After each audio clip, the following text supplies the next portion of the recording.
Halo teman-teman, welcome back di channelnya Delight Photoworks. Kali ini kita akan bahas tentang curve dan level.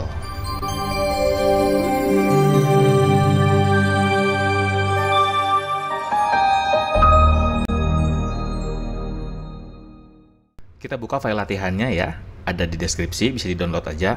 Atau teman-teman bisa pakai foto sendiri juga nggak apa-apa, sama aja kok.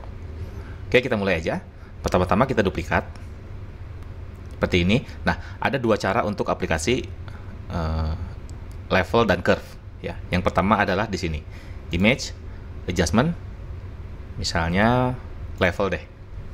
Ya, saya geser-geser misalnya, asal nih, seperti ini. Ya, ingat-ingat, ini di 35, 0,66 dan 207. Saya klik OK. Ya, kalau saya mau kembalikan ke posisi awal, ini nggak bisa.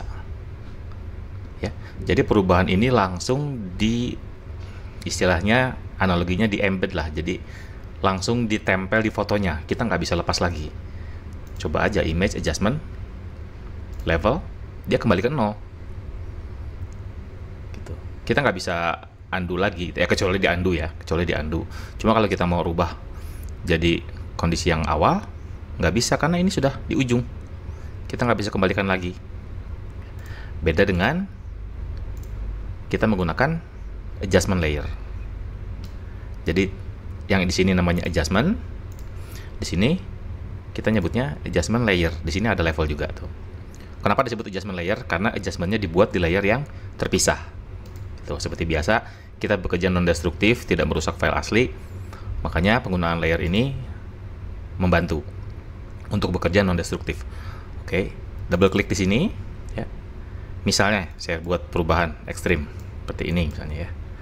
Oke, nah, kalau kita mau kembalikan ke kondisi awal nih, angkanya masih sama, kita bisa restart gitu.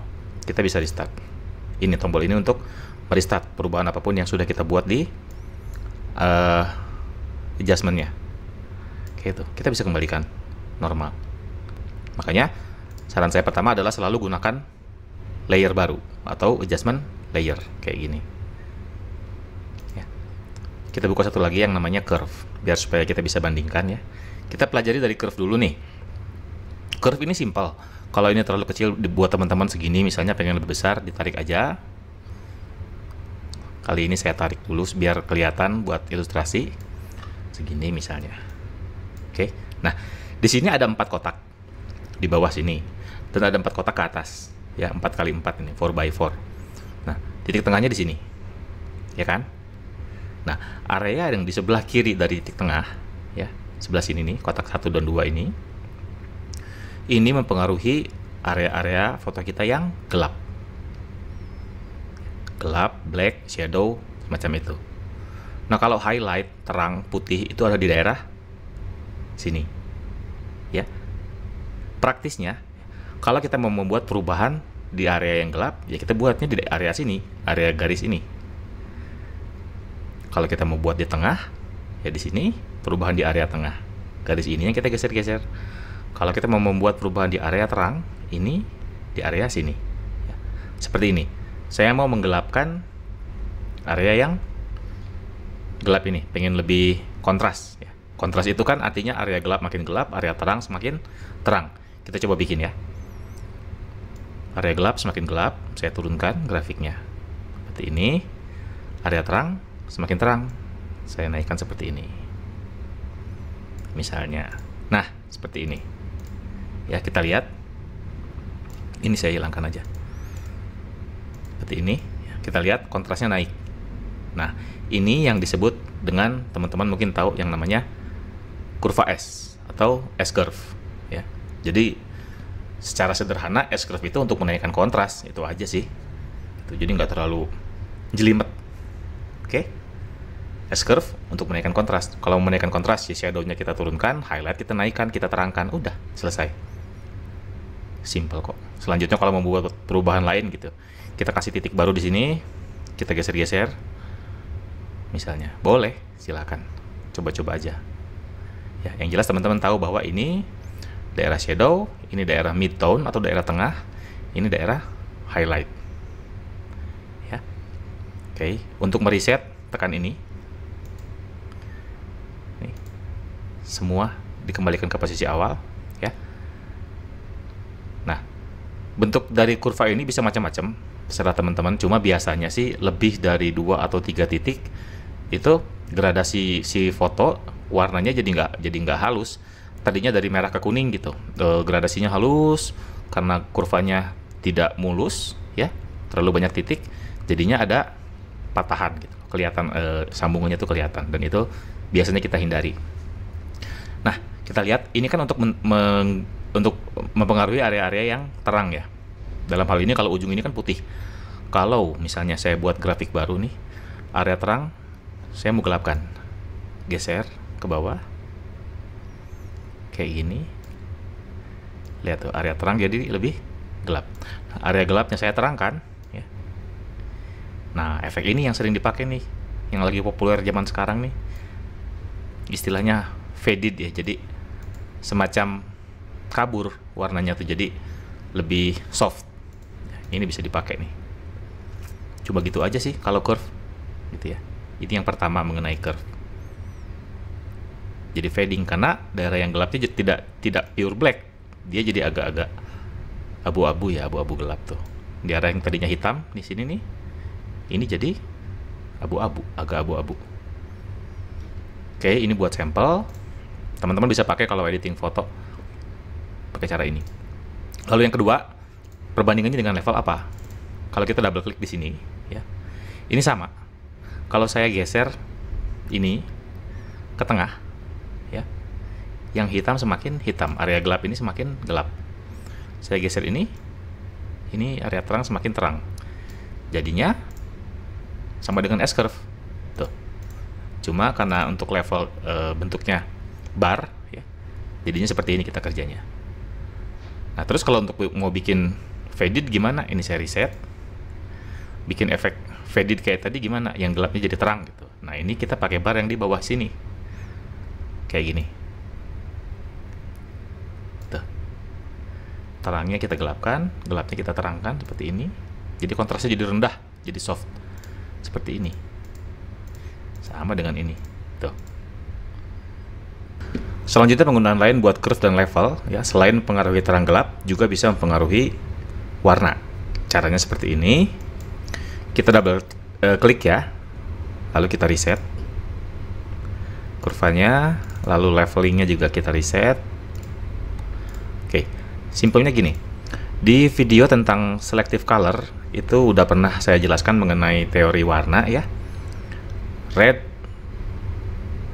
lawannya itu cyan, green lawannya itu magenta, dan blue itu lawannya yellow. Penggunanya kayak gini. Tadi kan kita bekerja untuk terang gelap foto nih, karena di sini ditulis kita bekerja di RGB ya. Artinya kita hanya bekerja di bagian terang gelapnya. Nah, kalau kita klik di sini keluar drop down nih, kita lihat ada channel red, ada green, ada blue. Oke. Misalnya saya ambil channel red. Nah, ini sama aja. Kalau kita mau menambahkan warna merah di area highlight, ya ini kita naikkan. Tuh, jadi merah highlightnya. Kenapa shadow-nya ikut merah? Karena ini kan lihat grafiknya ikut naik. Kita turunin aja. Seperti itu. Jadi lebih banyak mempengaruhi area yang terang. Oke. Seperti itu. Nah, kalau kita mau mengurangi warna merah di area highlight, ini kita turunkan. Nah, lawannya merah apa? Red itu lawannya cyan. Tuh. Jadi kebiru-biruan gitu, cyan. Oke. Nanti saya kasih previewnya buat teman-teman ingat warna apa, lawan warnanya seperti apa, supaya kita gampang ya ngikutinnya. RGB versus CMYK. Nah, kalau daerah shadow sama, menambah warna merah di daerah shadow nih. Kayak gini.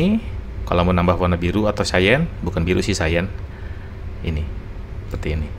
Dengan begini aja kita sudah bisa color grading foto kita. Kita rubah-rubah warnanya gitu loh.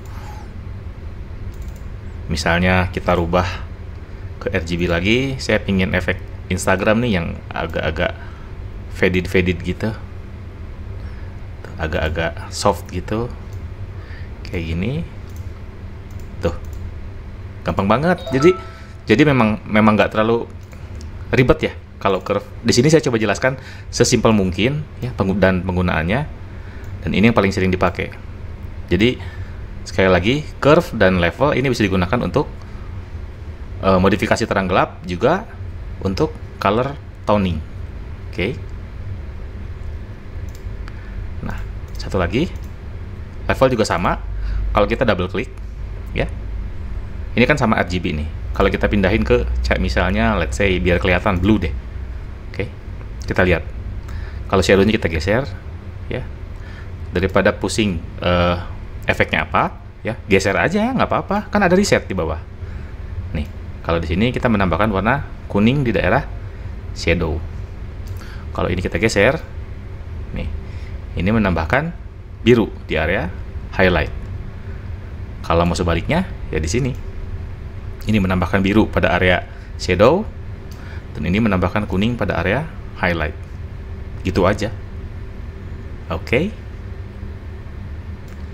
Nah, satu sampel lagi. Ya, ini misalnya. Penggunaan lainnya adalah sama aja sebenarnya. Jadi kita buat misalnya curve deh. Oke. Kita pingin daerah sini nih. Ini kan matahari, daerah sini nih. Lihat, sumber cahaya di sini. Kita pingin dia lebih oranye gitu ya, lebih oranye. Caranya gimana? Oh, enggak, kita pakai ini aja, kita pakai curve aja biar kelihatan. Nah, grafiknya oke. Nah, kita ingin menambahkan area oranye nih, warna oranye daerah highlight. Cuma kan di sini nggak ada oranye, nggak ada red, ada green ya, adanya ada red, ada green sama blue. Nah, oranye itu adalah gabungan antara merah sama kuning ya. Karena kita ingin bagian highlightnya, kita akan bekerja di daerah highlight nih. Ekstrimnya saya geser, rednya ke merah ya. Kita tambahin merah di highlight, terus kita tambahkan kuning. Nah, karena ini channelnya biru, berarti kita turunkan dong supaya jadi kuning. Nah, kita lihat jadi oranye. See? Jadi oranye. Cuma kan ini mempengaruhi semua keseluruhan foto ya. Jangan lupa mengenai masking. Ini kita bisa masking. Cara paling sederhananya gini. Ini kita balik dulu ya. Ini kan putih, ini kan berarti efek dari warna ini ke keseluruhan foto. Kita kan maunya hanya daerah sini aja. Cara mudahnya ini kita balik dulu dengan paint warna hitam. Seperti ini, ada paint bucket nih. Ini saya rubah jadi warna hitam. Nih, jadi efeknya nggak ada sama sekali. Efeknya kita bisa gambar di sini, ya. Bisa dengan brush, misalnya ya. Kita coba dengan brush yang lembut, ya, sebesar mungkin. Misalnya, kita klik di sini. Nah, kayak gitu. Atau kita bisa gunakan satu tools lagi, yaitu yang namanya gradient tool. Di area paint juga ini ada gradient, lalu di sini ada bentuknya. Kita pilih bentuk bulat yang ini nih ya, dari putih ke transparan. Kita kan mau gambar dengan warna putih ya kan. Nah, kita tinggal tarik dari sini, set. Nah, kayak gitu, bentuknya kayak gini bentuk maskingnya. Ini saya tekan alt klik maskingnya, saya tekan lagi alt klik, dia kembali. Nah, kayak gitu. Oke, kalau mau dirubah-rubah blending mode silahkan, ada juga videonya. Kalau mau coba-coba gitu, saya bikin lebih dramatis aja, lebih gelap pakai multiply, silahkan. Oke, itu aja, sesimpel itu untuk curve dan level. Silahkan digunakan di fotonya teman-teman. Semoga bisa membantu. Sampai ketemu di video berikut. Like, follow, and subscribe. Oke, thank you.